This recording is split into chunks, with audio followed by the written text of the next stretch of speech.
kita sebagai orang-orang muda. Begitu luar biasanya semangat kita pada malam hari ini. Dan saya percaya Roh Kudus hadir pada malam hari ini. Amin.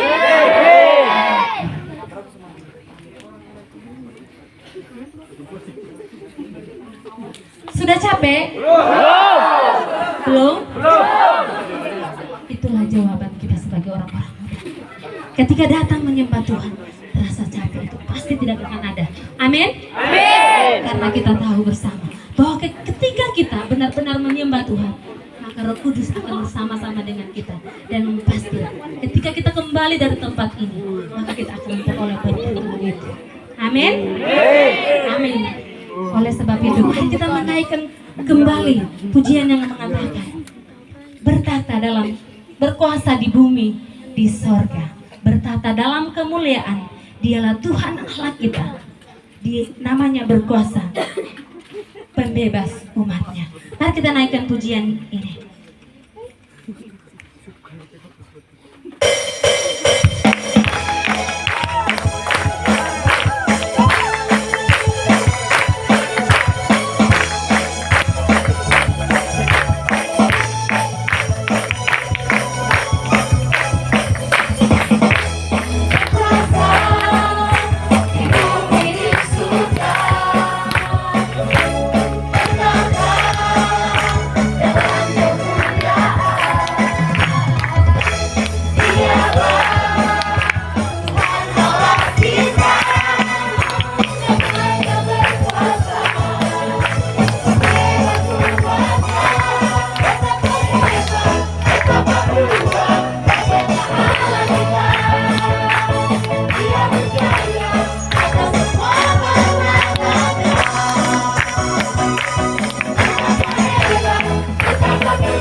Sudah capek? Belum? Kalau begitu istirahat dulu. Karena belum istirahat dulu. Istirahat dulu. Kita akan diberkati melalui pujian dari Badan Pengurus Distrik 5. Mari yang kita tampilkan di berdikari.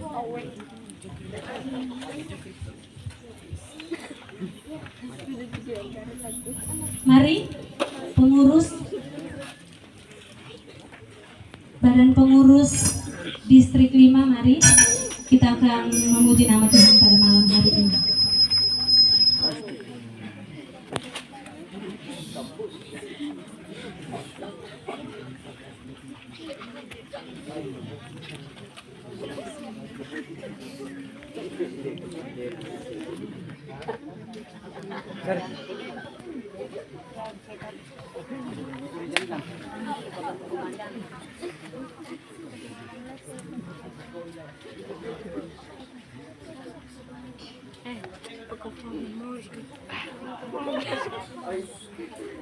Que eu tenho memória.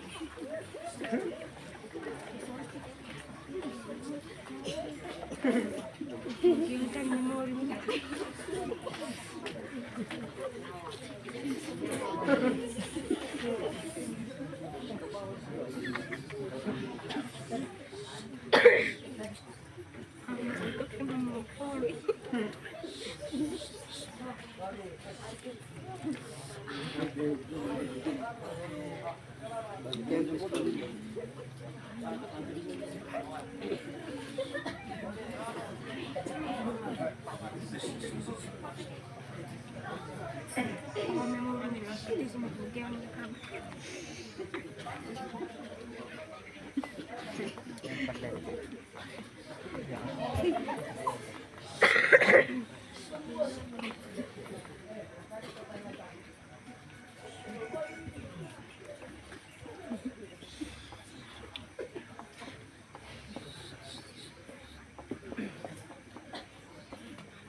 Haleluya. Terima kasih. Pujian yang begitu indah yang sudah menjadi berkat bagi kita semua orang-orang muda tentunya pada malam hari ini. Karena di mana Tuhan Yesus telah bangkit, telah mati dan bangkit untuk menebus dosa-dosa kita semua. Jadi alangkah bahagianya orang-orang muda. Alangkah berharganya kita sebagai orang-orang muda.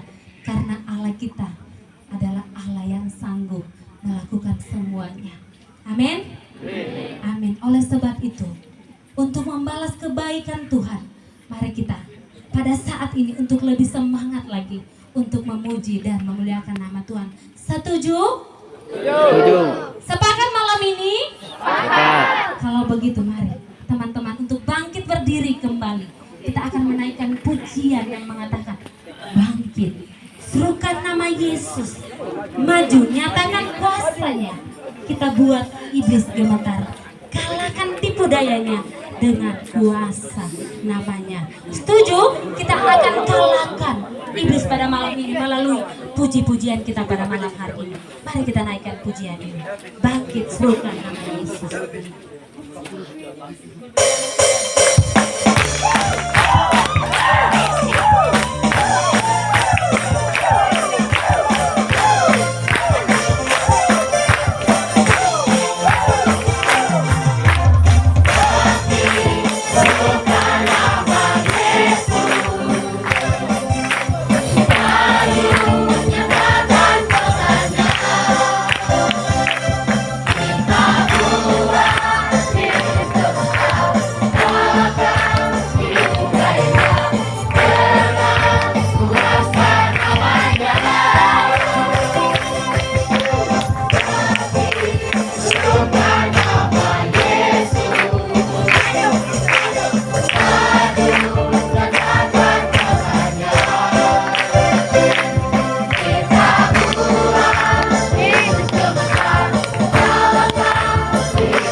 Teman-teman yang diberkati oleh Tuhan,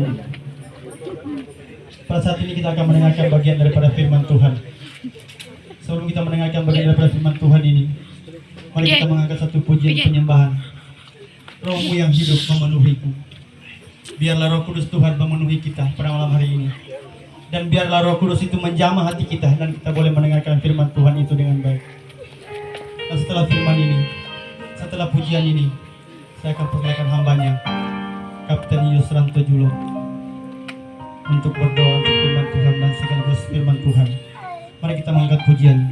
Rohmu yang hidup penuhiku, mengalir di dalamku. Jiwaku tenang bersamamu dalam naunganmu.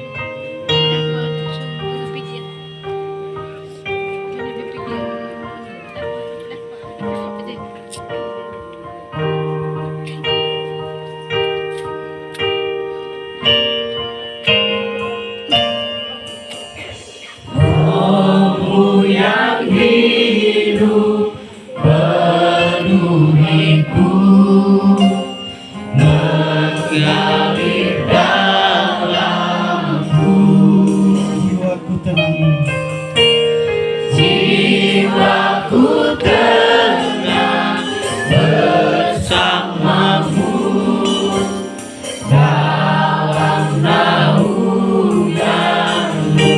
rohmu yang hidup penuhiku.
Rohmu yang terus pulihkanku.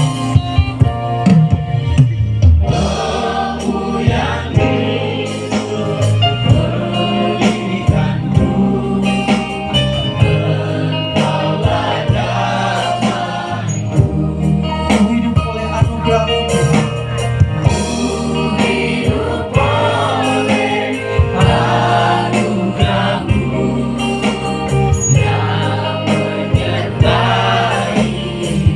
Mari buka hati untuk Tuhan. Mari teman-teman saudara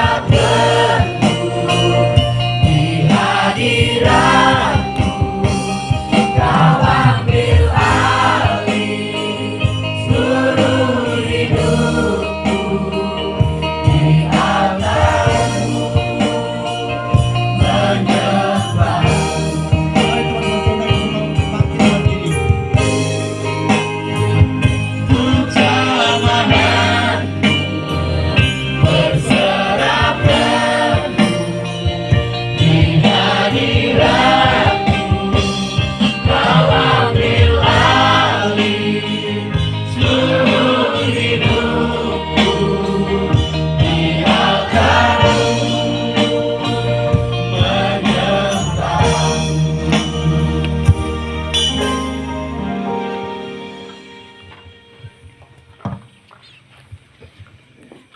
Kami siap untuk mendengar berita firman-Mu malam hari ini ya Tuhan. Pakai hamba-Mu yang sederhana ini menyampaikannya bagi kami. Hati kami siap untuk ditaburi firman itu. Dan biarlah firman yang kami dengar malam hari ini tidak lalu begitu saja. Tinggal dalam hidup kami, menghasilkan buah melalui tingkah laku karakter kami sebagai orang muda Kristen. Kami siap dengar berita firman-Mu di dalam nama Tuhan Yesus. Sumber dari pemberitaan firman kami sudah berdoa. Amin. Amin. Silakan duduk. Haleluya. Haleluya. Kurang keras. Haleluya. Haleluya. Iya, selamat malam teman-teman yang diberkati oleh Tuhan. Senang rasanya boleh ada di Dongi-Dongi. Setelah hampir 2 tahun saya tinggalkan Dongi-Dongi. Dan senang juga melihat teman-teman yang masih aktif bermain musik, memimpin. Ada Papa Putri, Mama Putri, ada yang lain. Ada Ricky tadi, saya baru lihat dia tampil di panggung ini, luar biasa. Ya, Tuhan memberkati. Terima kasih juga Opsir Distrik dan semua hamba-hamba Tuhan yang memberikan kesempatan untuk saya malam hari ini boleh hadir di tengah-tengah teman-teman sekalian, berdiri menyampaikan kebenaran firman Tuhan malam hari ini. Sebelum saya menyampaikan berita firman Tuhan, di sini saya punya 4 beng-beng, tadi 5. Saya coba cari-cari di tas saya, kenapa tinggal 4? Saya curiga mungkin ketinggalan di rumah sana barangkali, atau jatuh di jalan. Teman-teman yang diberkati oleh Tuhan, saya ingin aja teman-teman bermain sebentar. Nanti Opsir Distrik bisa bantu saya. Kita cari yang paling imut, yang paling lucu melalui saya punya animasi yang animasi ekspresi. Nanti bisa Bapak Putri boleh kasih musik. Opsir Distrik bisa bantu saya untuk cari teman-teman yang paling lucu dari sesuai dengan video yang ada. Slide yang ada.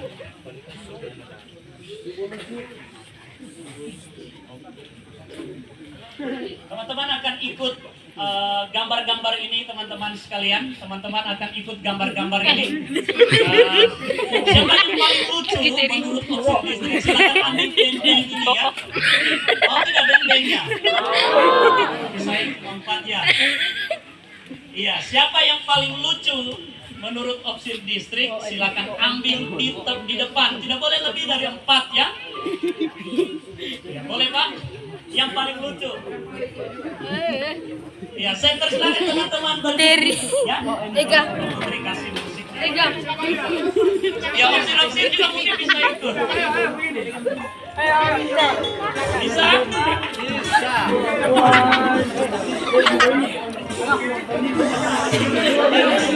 Oke, sudah siap? Siap ya? Oke, 1, 2, 3, silakan. Yang paling lucu. Yang paling lucu. Saya cuma punya 4 beng-beng. Ya. Oke, lanjut. Gambar berikut. Gambar berikut. Gambar berikut.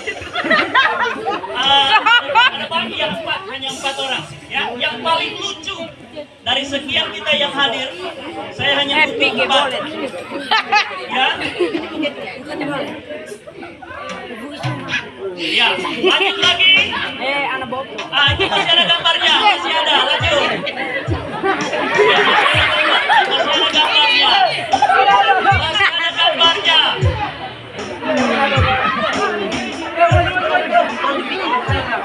Oke, lanjut.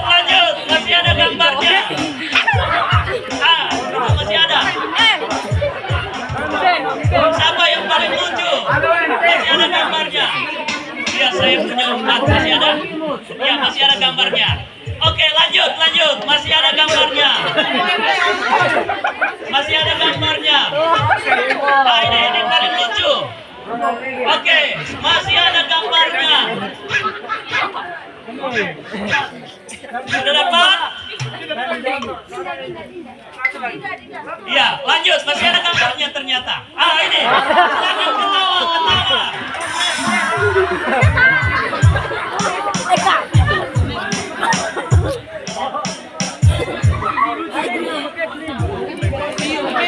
Empat ya, oke. Yang 4 boleh berdiri dulu di depan. Yang lain kita selesaikan gambarnya karena sudah dapat 4, kita selesaikan gambarnya. Masih ada gambarnya? Iya, masih ada. Silakan. Silakan. Itu masih ada gambarnya. Iya, lanjut. Itu masih ada gambarnya.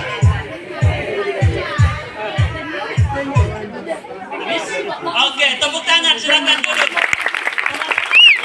Boleh ambil beng-bengnya di sini. Silakan ambil satu orang satu. Iya, jadi bilang thank you, Mori, terima kasih. Jadi bagi tuh. Ya, nanti dibagi-bagi ya. Oke, teman-teman yang diberkati oleh Tuhan, tema yang luar biasa diberikan untuk kita semua malam hari ini. Pasca mengubahkan generasi muda memiliki api yang terus menyala. Untuk mempertahankan api yang terus menyala tidak mudah, teman-teman sekalian. Pernah masa pakai kayu api? Pernah. Sampai sekarang Bius sangat-sangat jujur. Tidak mudah mempertahankan api itu, bukan? Harus ditabui ya. Kalau orang bilang pakai, orang Uma bilang pakai tobolo, ya pakai bambu yang sepotong ditiup, terus diberikan udara atau angin supaya baranya terus ternyala. Bahkan api menimbulkan api. Teman-teman yang diberkati oleh Tuhan, sebelum saya lanjut dengan pemberitaan firman berkaitan dengan tema dan juga pasca, saya ingin menyinggung sedikit. Beberapa waktu lalu saya diberi kesempatan untuk menulis di majalah, harusnya dimuat pada bulan Februari. Waktu saya lihat majalah bulan Maret, di bulan Maret tulisan saya baru dimuat. Saya mengangkat tema di sana tentang berubah. Saya ingin mulai malam hari ini berbicara tentang bagaimana sebenarnya sebuah perubahan. Teman-teman yang diberkati oleh Tuhan, tahun 2000 saya ada di Dongi-Dongi. Itu saya masih kecil. Di sini ada teman-teman saya. Saya ingat betul Papa Putri. Waktu itu baru menikah. Ya, Man, kami panggil-panggil. Ini teman saya panah burung di Boya Lentora. Ada Dius di sana. Taresenti kita ya. Tahun 2000 memang masih hutan begitu ya. Kemudian saya tinggalkan Dongi-Dongi, saya kembali tahun 2016 saya jadi opsir. Saya melihat perubahan yang luar biasa. Dulu kita tidak punya listrik. Waktu saya masuk tahun 2016, saya kebetulan tugas di Nasaret. Waktu itu namanya belum Nasaret, Poloka waktu itu. Rumah dinas saya ada di bawah sana, ada Arsid kawan saya di sini. Teman-teman yang diberkati oleh Tuhan, waktu itu sudah ada listrik dan saya pikir ini perubahan yang cukup signifikan, berubah drastis. Kalau kita melihat dunia secara global, maka kita akan menemukan bahwa teknologi itu berkembang begitu cepat. Ada slide saya ingin kasih lihat teman-teman, beberapa gambar teman-teman yang diberkati oleh Tuhan. Dunia masa kini biasa kita kenal dengan sebutan zaman now. Ya, saya kasih tema begini, Paskah yang mengubahkan, ya boleh balik dulu ke atas. Paskah yang mengubahkan dan menuntun pada api suluh yang terus menyala. Tidak semua khotbah saya ada di tempat ini, di slide ini saya hanya perlihatkan beberapa gambar. Ya, boleh lanjut. Sosial media, semua punya sosial media? Ada yang tidak punya? Ada? Semua punya ya? Sosial media kita semua punya teman-teman sekalian. Tahun 2000 di Dongi-Dongi tidak ada. Tidak ada. Kami punya kerja malam itu hanya balobe totu. Ada dengar kodok yang bunyi pangpung. Ya, kalau habis hujan itu bunyi, itu kami punya kerja. Kalau sekarang saya pikir mungkin tidak ada. Kalaupun ada jarang. Kenapa? Karena kita lebih nyaman dengan dunia ini atau media sosial ini. Boleh lanjut? Ada IG orang bilang. Siapa yang punya IG? Ada atau ada yang tidak punya IG? Ada? Oh ada JP. Masih ada ya? Nanti habis ini boleh buat IG. Ada WhatsApp, ada hari ini yang tidak punya WhatsApp? Banyak? Aduh. Ada? Semua punya ya? Kalau dulu kita kirim pakai SMS yang kata-katanya semua disingkat, sekarang hampir tidak ada singkatan-singkatan. Ya, boleh lanjut. Semua punya Facebook? Punya. Yang sekarang populer itu apa coba? Facebook Pro. Bukan hanya jemaat, opsir, saya juga. Berpacu dalam Facebook Pro. Siapa yang cepat dapat duit? Siapa yang sudah cair Facebooknya? Ada? Belum ada? Belum. Kalau dulu Facebook ini hanya sebatas jadi media sosial untuk lihat-lihat foto, untuk kirim pesan kepada si dia yang jauh. Begitu ya. Tapi sekarang tidak. Dijadikan jadi pundi-pundi untuk raup uang. Di Desa Makmur itu ada satu orang, saya lupa namanya. Dia cair bulan Januari, mau masuk bulan 2 itu 15 juta. Hanya dari Facebook. Dia upload waktu dia dekor di mana begitu, kemudian dia jalan pergi ke sekolah, hanya seperti itu postingannya.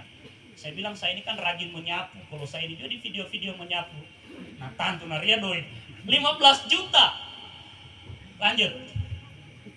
YouTube, TikTok. Hampir semua kita sudah punya YouTube, punya TikTok. Saya lihat Bapak Kapten Ferdin aktif juga di TikTok. Luar biasa. Dipakai sarana untuk menjadi saluran berkat. Ini media sosial teman-teman sekalian. Ada lagi? Boleh lanjut? Game online. Saya punya adik, mana beliau? Ada? Tidak ada. Wah, ini rajanya.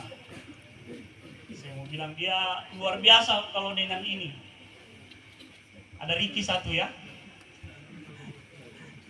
Game online. Orang semua hampir kecanduan dengan ini. Kadang-kadang orang lebih suka menyendiri di dalam kamar. Sudah tidak mau lagi keluar cari teman di luar. Karena dia nyaman dengan ini. Game online. Ini bicara tentang perubahan teman-teman sekalian. Tahun 2000 belum ada yang begini. Kalaupun ada, kita punya kerja apa coba? Rental PS2. Oh, itu saya kendati bolos-bolos. Ya. Tidak ada uang jual beras di dapur 1-2 liter. Penting bisa sewa PS2. Siapa yang masih punya PS2? Ricky masih punya di rumah? Masih bagus? Oh, itu tidak bagus. Sekarang tidak zaman lagi pakai PS2. Ada yang disebut dengan game online. Ada lagi?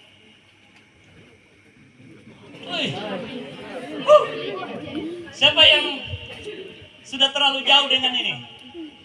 Saya. Sudah sampai di mana? Singapura? Lawannya orang mana? Malaysia? Ada Malaysia ya? Iya, kebanyakan itu orang-orang Indonesia berlawan dengan orang Malaysia itu melewati. Pertanyaannya, kau kenal tidak dia di sana di Malaysia? Kenal tidak? Tidak tahu namanya. Ya, mungkin tahu namanya kadang-kadang karena dimuat di dalam emailnya seperti itu. Ada lagi? Kalau bentuk kanan berarti ini game yang lagi booming. PS2 tidak ada apa-apanya. Ya kan? PS2 tidak ada apa-apanya dibanding dengan ini. Luar biasa ini game ya. Saya pun kadang-kadang di kamar, kadang-kadang istri saya bilang, kenapa cepat habis data? Saya dia senyum-senyum saja. Biasa saya sedikit ke sini atau yang tadi. Ada lagi? Saya mau bilang, banyak orang muda jadi pengikut Dewa Zeus. Betul tidak? Betul. Karena perubahan, banyak orang muda mulai jadi anggotanya Dewa Zeus. Zeus ini, slot Zeus. Banyak orang mulai beralih ke tempat ini teman-teman sekalian. Banyak orang beralih menjadi pengikut Dewa Zeus. Sehingga GPS malam Sabtu tidak datang karena dia jadi pengikutnya Dewa Zeus. Sudah terlalu seru. Nandiu mana nih Tora? Coba. Moreng dari Padono sampai Govia. Mandiu mana? Damu mandiu tongo vengi. Kan begitu. Nanti mandi dia jam 8, habis mandi makan dia lanjut lagi dengan Dewa Zeus ini. Ada lagi? Oke. Mari sama-sama baca ini teman-teman sekalian. Mengapa harus berubah? Saya mau bilang ini sebelum kita baca. Teman-teman yang diberkati oleh Tuhan, kalau dunia secara teknologi bisa berubah begitu drastis, orang muda Kristen harus bisa berubah begitu drastis juga dalam kehidupannya. Amin. Harus bisa berubah teman-teman sekalian. Dunia ini tidak mau ketinggalan dengan perubahan-perubahan zaman. Media sosial tidak mau berubah dengan perubahan zaman. Sebisa mungkin orang yang punya aplikasi-aplikasi upgrade terus. Dia upgrade terus supaya dia tidak ketinggalan. Coba perhatikan, hari ini Nokia itu ketinggalan. Sony Ericsson itu ketinggalan. Dulu Mito, Evercross, apa lagi? Nexian itu jadi HP yang familiar setelah keluar Android dengan segala aplikasi, keluar Android dengan segala teknologi yang luar biasa, HP-HP itu mulai ditinggalkan. Teman-teman yang diberkati oleh Tuhan, orang muda Kristen harus punya perubahan yang drastis. Mari sama-sama baca ini. 1, 2, 3.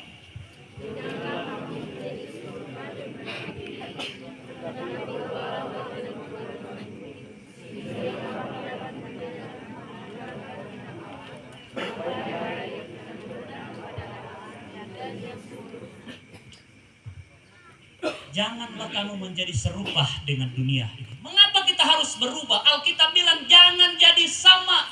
Jangan serupa dengan dunia ini. Itu artinya kita harus berbeda dengan dunia.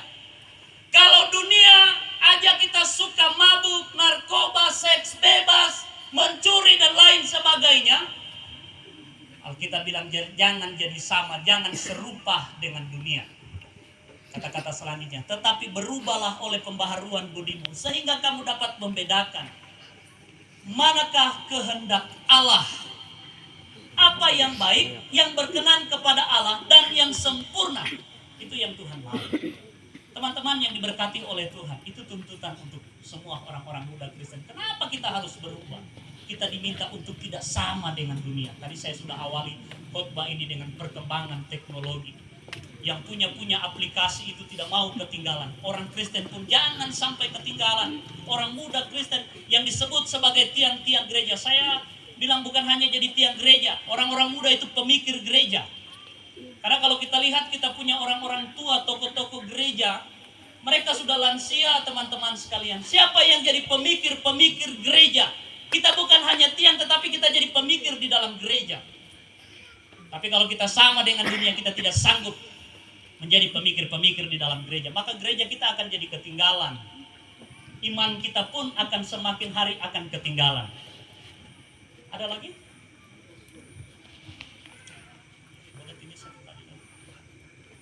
Apa yang mengubahkan kehidupan kita? Apa yang mengubahkan kehidupan kita, teman-teman sekalian? Mari perhatikan gambar ini.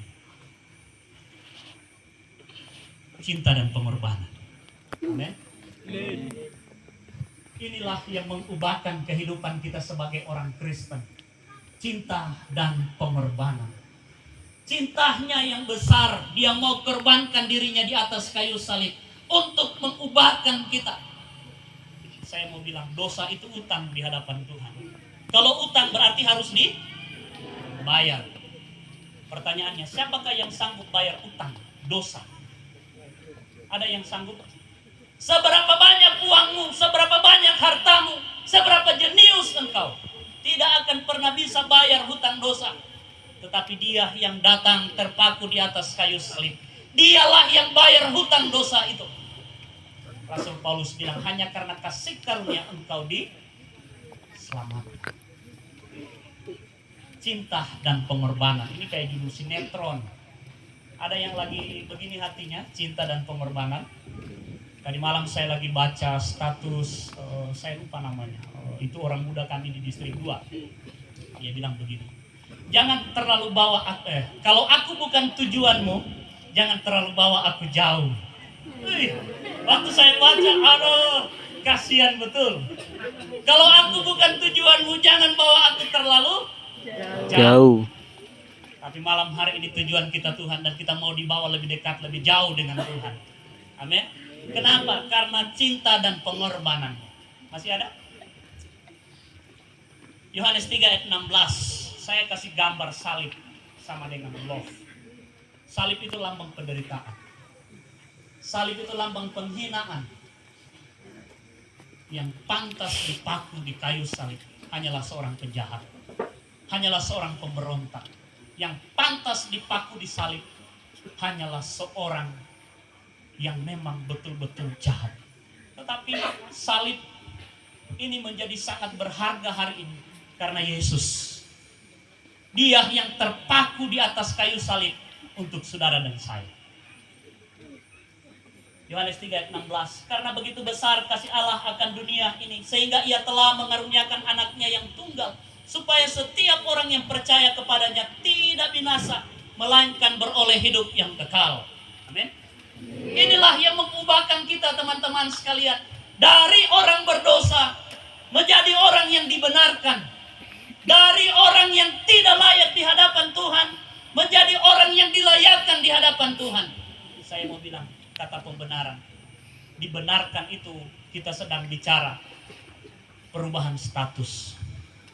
Hari ini kita terima Tuhan Yesus sebagai Tuhan dan Juru Selamat. Kita menjadi orang yang dibenarkan. Tuhan tidak lihat seberapa besar dosa yang kau buat di masa lalu. Tuhan tidak pernah ungkit-ungkit seberapa jauh engkau jatuh di dalam dosa. Seberapa jauh engkau terguling, terkubur di dalam dosa. Hari ini kau mengaku Dia Tuhan dan Juru Selamat. Hari ini kau jadi orang yang dibenarkan. Ada kehidupan kekal di dalam kerajaan Allah. Hidup hari ini punya batas teman-teman sekalian. Alkitab bilang 70, 80 kalau kuat. Selebihnya adalah, itu artinya kehidupan di dunia ini punya batas. Itu artinya kehidupan di dunia ini akan berakhir. Maka Tuhan berikan kehidupan kekal melalui pengorbanannya di atas kayu salib. Ada lagi?